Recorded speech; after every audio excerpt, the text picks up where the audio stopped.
بسم اللہ الرحمن الرحیم نحمدہ ونصلی علی رسولہ الکریم۔ آج ہم ایک دکھ کے موقع پر ایک دوسرے سے مخاطب ہیں۔ آپ مجھے دیکھ رہے ہیں اور آپ کے خیالات اور آپ کی باتیں کمنٹس کی صورت میں میرے سامنے آ رہی ہیں۔ پوری پاکستانی قوم بلکہ پوری دنیا 2-3 دن سے اس سانحے کی وجہ سے جو طیارے کے گرنے کا حادثہ ہوا اور 47 قیمتی جانیں جس کی نظر ہوئیں، یقیناً ایسے حادثات زندگیوں میں جب بھی آتے ہیں اور ملک کے جس حصے میں بھی ہوں اور دنیا کے جس حصے میں بھی ہوں تو وہ باعث غم ہوتے ہیں۔ اور اچانک موت سے رسول اللہ صلی اللہ علیہ وسلم نے پناہ بھی مانگی ہے، اور کہ اس میں بعض اوقات انسان کو تیاری کا وہ موقع نہیں ملتا جو بیماری کی موت کی صورت میں اور کسی تنبہ کی صورت میں اس کے بعد جو موت آتی ہے اس میں جو انسان کو موقع ملتا ہے۔ لیکن ایسی اموات کو شہادت کی موت بھی کہا گیا ایسے حادثات میں۔ تو ہمیں یہ تسلی ہے کہ یہ سارے کے سارے 47 افراد ان میں جو مسلمان ہیں انشاءاللہ وہ سارے کے سارے شہداء ہیں، اور ان کی یہ موت کا جو صدمہ ان کے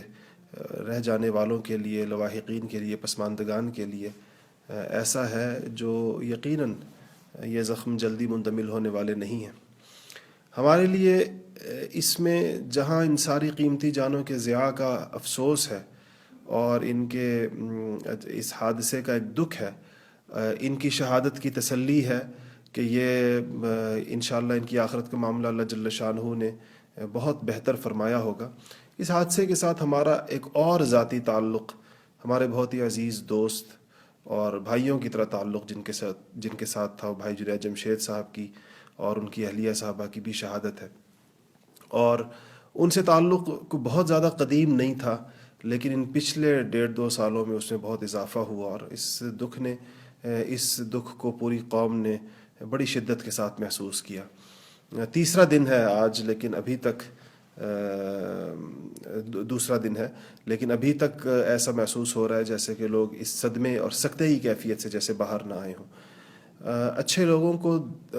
مدتوں یاد کیا جاتا ہے، بہت عرصے تک ان کو یاد کیا جاتا ہے، اور وہ ان کی ان خوبیوں اور اچھائیوں کی وجہ سے ہوتی ہے جو اللہ جل شانہ نے ان میں رکھی ہوتی ہیں۔ بھائی جنید جمشید صاحب کا معاملہ بھی ایسا تھا۔ مجھے ان کے ساتھ ایک ملاقات حرم شریف میں ہوئی جو بڑی مختصر تھی۔ زیادہ جو ان کے ساتھ رابطہ ہوا وہ اس افسوسناک واقعے کے بعد بڑھا جس میں ان کی زبان کی ایک لغزش کو لوگوں نے پکڑ لیا اور ان کی معافی کو اور ان کی جانب سے بار بار اپنے اس چوک پر یا اپنی اس غلطی پر جو انجانے میں ان سے ہوئی تھی یا ناسمجھی میں ہوئی تھی اس کو کوئی معاف کرنے پر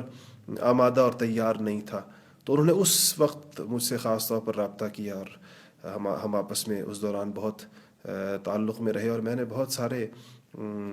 علماء سے جو اس میں کوئی کردار ادا کر سکتے تھے میں نے خود ان سے ذاتی طور پر اس زمانے میں رابطہ کیا، خاص طور پر حضرت مفتی منیب الرحمن صاحب جو صدر ہیں تنظیم المدارس کے، ان سے میں نے گزارش کی کہ وہ اپنا کردار ادا کریں اس معاملے میں اور اس کو سلجھاؤ کی طرف لے کر جائیں۔ یہ جو پورا ایک ارتعاش ہے اور ایک اضطراب ہے پورے ملک میں اور ایک خاص قسم کی بے چینی ہے، اس کو جس حد تک کم کیا جا سکتا ہے اس کو کم کیا جائے۔ ان نے بھی اور اس طرح کے کچھ دیگر حضرات نے بھی، اس طرح کی کچھ شخصیات نے بہرحال اس موقع پر بڑا مثبت کردار ادا کیا، اور میں صمیم قلب سے ان تمام حضرات کا شکر گزار ہوں۔ اس موقع پر میں نے ان کو یوں کہہ سکتا ہوں کہ بہت زیادہ رابطہ رہا، اور بہت وہ ملک میں تو نہیں تھے، انگلینڈ میں تھے، ان کے کچھ دوستوں کے توسط سے پہلے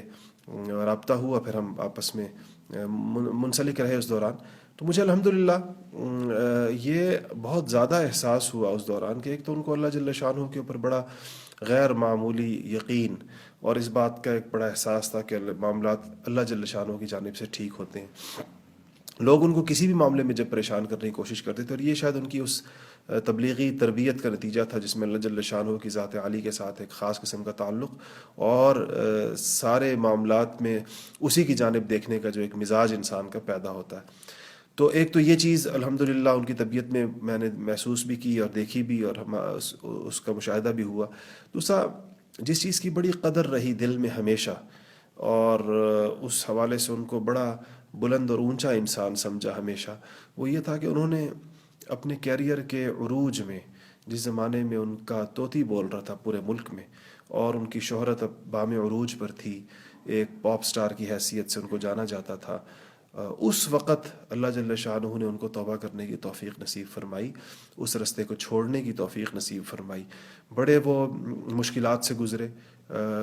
مالی پریشانیاں بہت آئیں۔ ان کا وہ انٹرویو تو آپ میں سے بہت سارے لوگوں نے دیکھا ہوگا جس میں انہوں نے کہا کہ مجھ پر وہ وقت بھی آیا کہ جب مجھے ایسے لگا جیسے وہ وقت بھی آیا کہ جب میرے گھر میں 100 روپے نہیں بچا باقی، بچوں کو اسکولوں سے نکالنا پڑا اور گاڑیاں بک گئی ساری کی ساری، ملازمین فارغ کرنے پڑے، اور یہ اتنا اپنے معیار زندگی کو جو نیچے وہ لائے وہ دین کی وجہ سے۔ حالانکہ اس زمانے میں ان کے سامنے سارے رستے کھلے تھے پچھلی زندگی کے، وہ اشتہاری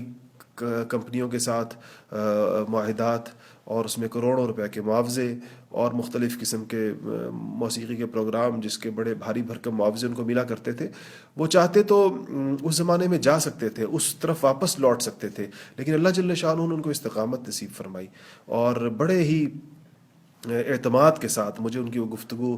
ان کی زندگی میں سننے کا موقع نہیں ملا تھا، ان کی وفات کے بعد میں نے سنی، جس میں بڑے تیقن کے ساتھ قرآن پاک کی آیت پڑھ رہے ہیں، وَلَنَبْلُوَنَّكُمْ بِشَيْءٍ مِّنَ الْخَوْفِ وَالْجُوعِ وَنَقْصٍ مِّنَ الْأَمْوَالِ وَالْأَنفُسِ وَالثَّمَرَاتِ وَبَشِّرِ الصَّابِرِينَ، کہ یہ اللہ جل شانہ نے چھوٹی سی آزمائش ڈال کر ہمیں چیک کرنا چاہا۔ تو یہ شاید ان کی زندگی کا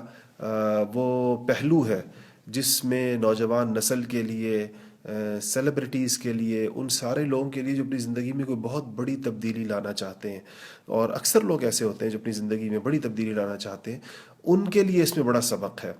کہ انسان بالکل اپنے عروج کے زمانے میں ایک چیز کو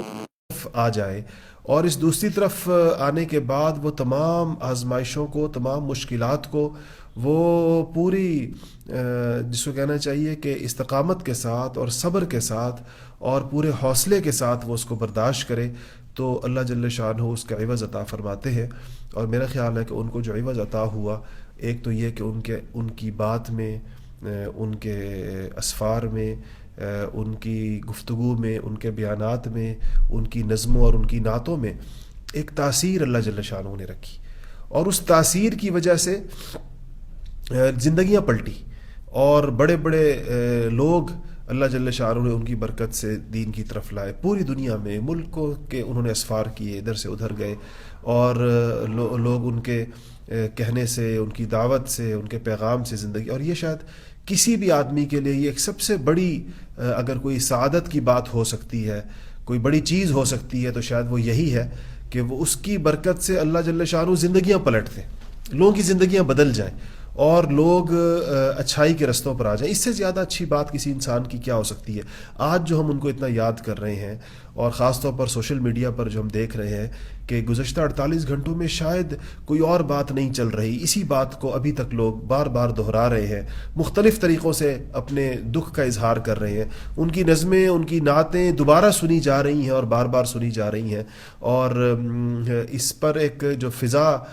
دیکھیں انسان جب نیک کام میں ہوتا ہے، کسی اچھے کام میں ہوتا ہے، تو اس کے جانے کے بعد اچھی چیزیں پیچھے رہ جاتی ہیں۔ آج ان کو یاد کیا جا رہا ہے تو ان کی نظموں کی وجہ سے، ان کی نعتوں کی وجہ سے، ان کے بیانات کی وجہ سے، پھر جس نیک مقصد کے لیے وہ چترال گئے تھے، جس تبلیغی جماعت کی نصرت کے لیے، اس کام کی اہمیت لوگوں کے سامنے آئی، تو جاتے ہوئے بھی کتنا مبارک ہے وہ انسان جو جب تک زندہ رہا تب بھی اس کی زندگی ایک پیغام کو لے کر چل رہی تھی، اور جب وہ فوت ہوا تو وہ پیغام اور بھی بلند آہنگ میں اور بھی بلند آواز میں لوگوں تک پہنچا ہے،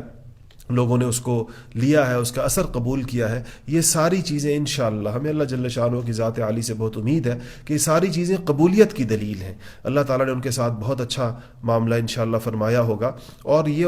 وہ اپنے پیچھے ایک صدقہ جاریہ چھوڑ گئے ہیں، بہت سارے لوگوں کو چھوڑ گئے ہیں، بہت سارے ایسے نوجوانوں کو چھوڑ کر گئے ہیں جو ان کی وجہ سے پلٹے تھے، جو ان کی وجہ سے دین کی طرف آئے تھے، ان کا خاص ذوق بھی تھا، اور ان کو اس میں ان سے کام بھی لیا گیا کہ انہوں نے یہ جو سیلیبریٹیز ہوتے ہیں، معروف لوگ جو ہوتے ہیں، ان میں کام کیا، کرکٹرز میں کام کیا، اداکاروں میں کام کیا، سٹیج کے ڈرامہ آرٹسٹس میں کام کیا، یہ عام طور پر ایسے لوگ ہیں جن تک عام بندے کی رسائی بھی نہیں ہوتی، اور یہ ہر ایک سے تاثر بھی نہیں لیتے، ان کی زندگیاں زیادہ مصروف ہوتی ہیں اور زیادہ یہ ایک خاص قسم کی چکا چوند روشنیوں میں ہوتے ہیں، تو ان تک ان کو پہنچنے کا ایک سلیقہ بھی تھا اور اپنی بات بھی بڑے اچھے طریقے کے ساتھ رکھنے کا، اور ایک درد دل بھی تھا، اخلاص بھی تھا. جیسے کہ ابھی بھائی سہیل نے کہا کہ وہ قرآن حفظ کر رہے تھے اور رات کے پچھلے پہر اٹھ کر تنہائی میں کئی پارے یاد کر چکے تھے، اور کسی سے انہوں نے اس کا ذکر نہیں کیا کہ میں قرآن یاد کر رہا ہوں، تو کئی سپارے انہوں نے الحمدللہ یاد. کتنی یہ للہیت کی اور کتنے اخلاص کی یہ دلیل ہے. تو میں یہ چاہ رہا تھا، اور ہمارے ساتھیوں نے بھی الحمدللہ اس پر بڑا مثبت کردار ادا کیا کہ یہ ایسے مواقع جب ایسا وقت آئے تو ہمیں اس پر اس پیغام پر فوکس کرنے کی ضرورت ہوتی ہے. دیکھیں، انسان چاہے جتنے اونچے بھی ہوں، جتنے اچھے بھی ہوں، اللہ جل شانہ کا ایک نظام ہے کہ کل نفس ذائقۃ الموت، کہ ہر نفس نے اس دنیا سے جانا ہے. انبیاء علیہ الصلوۃ والسلام بھی تشریف لے کر گئے، اور اولیاء اور ائمہ اور بزرگ اور صحابہ کرام سارے لوگ گئے، نیک لوگ ہر دور میں آئیں گے بھی اور جاتے بھی رہیں گے. لیکن بعض جدائیاں ایک مضبوط پیغام دے جاتی ہیں. ہمارے بھائی جنید جمشید صاحب کی وفات بھی شاید ایک ایسی ہی جدائی ہے جس نے ہمیں پیغام دیا ہے، اور وہ پیغام کس چیز کا دیا ہے؟ وہ پیغام تبدیلی کا دیا ہے کہ ایک انسان اللہ کے لیے سب کچھ چھوڑ سکتا ہے. دیکھیں، انسان پیسہ بھی دے دیتا ہے اللہ کے رستے میں، انسان بعض اوقات تھوڑا بہت وقت بھی دے دیتا ہے اللہ کے رستے میں، لیکن شاید ایک مشہور آدمی کی جو سب سے قیمتی چیز ہوتی ہے یا کسی بڑے انسان کی، وہ اس کی شہرت ہوتی ہے. اپنی شہرت کو قربان کرنے پر عام طور پر کوئی تیار نہیں ہوتا. صوفیاء نے لکھا ہے کہ حب جاہ، یعنی مشہور ہونے کا جو شوق ہے، یہ انسان جب انسان نیک ہو جاتا ہے اور نیک ہوتے ہوتے صدیقیت کے مقام پر پہنچتا ہے، جو سب سے آخری چیز اس کے اندر سے نکلتی ہے وہ مشہور ہونے کا شوق ہے. یہ آخر میں انسان سے نکلتا ہے. تو وہ اپنی شہرت انہوں نے قربان کی اور اس کی بجائے ایک دوسرا رستہ اختیار کیا. یہ اللہ کی تقسیم ہے کہ اس رستے کو بھی ان کے لیے، اس رستے میں ان کو بڑی عزتیں عطا فرمائیں اور پہلے سے زیادہ دیں، لیکن بظاہر وہ سب کچھ چھوڑ چھاڑ کر ایک اور طرف جا چکے تھے، لیکن اللہ جل شانہ نے ان کو ضائع نہیں فرمایا. تو تبدیلی ان کی زندگی کا سب سے بڑا پیغام ہے، اور دین کے لیے قربانی، کہ دین کے لیے انسان جو کچھ بھی چھوڑ دے اور جو کچھ چھوڑ سکے، جن چیزوں کو وہ سمجھے کہ وہ اس کی دینی زندگی میں اور دین کے راستے پر چلنے میں رکاوٹ ہے، تو انسان ایک مردانہ وار فیصلہ کرتے ہوئے اس کو چھوڑ دے. تو یہ ایک بہت ہی قابل قدر چیز ہے. اللہ تعالیٰ کے ہاں بھی اس کی قدر و منزلت ہوتی ہے، اور انسانوں کے ہاں بھی اللہ جل شانہ اس پر انسانوں کے دلوں میں بھی اس کا مقام اور اس کا مرتبہ پیدا فرماتے ہیں. تو ہمیں بھائی جنید جمشید صاحب کی زندگی سے یہ سبق لینا چاہیے، اور اب یہ ایسا خاص طور پر وہ سارے لوگ جو اس موقع پر دکھی ہیں، جو ان کو مس کر رہے ہیں، جو ان کی جدائی کو محسوس کر رہے ہیں، اور ہر گھر میں کتنے لوگوں نے بتایا کہ ہمارے گھروں میں باقاعدہ جس طرح کسی اپنے عزیز کی وفات کے اوپر جو آنسو بہائے جاتے ہیں، ایسے بھائی جنید جمشید صاحب کی وفات پر ہمارے گھروں کے اندر یہی کیفیت تھی. تو اس کیفیت کا یہ فائدہ اٹھانا چاہیے اور ان کی زندگی کے اصل پیغام سے استفادہ کرنا چاہیے. اب قربانی کے ساتھ اپنی اندر تبدیلی لانے کے لیے جہاں اللہ تعالیٰ کے راستے میں وقت لگانا چاہیے، اور اس کے ساتھ ساتھ جو چیزیں دین کے راستے کی رکاوٹ ہیں یا ہماری زندگی میں ہر وہ چیز جو ناجائز اور حرام اگر ہماری زندگی میں داخل ہو گئی اور ہماری زندگی کا حصہ بن چکی ہے، اس کو ہم اپنی زندگی سے نکال باہر کریں. تو اس پر یہ آپ کے سامنے چند مختصر گزارشات میں نے رکھنی تھی. ابھی ہماری